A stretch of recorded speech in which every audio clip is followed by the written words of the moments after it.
ভয় দেখানো হয়।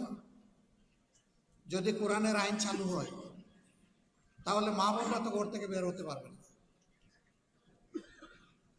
যদি কোরআনের আইন চালু হয় তাহলে যারা অন্য ধর্মের মানুষ তাদের কোনো নিরাপত্তা থাকবে না।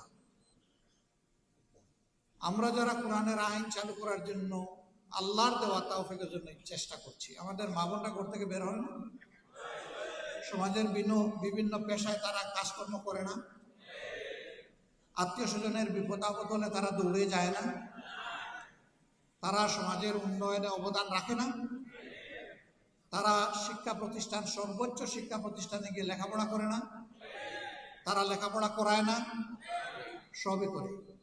রাসূল করিম সাল্লাল্লাহু আলাইহি সাল্লাম এই সব কিছুর সুযোগ যত সাহাবিয়া ছিলেন, উম্মাহাতুল মুসলিমিন ছিলেন, সবার জন্য খুলে দিয়েছিলেন।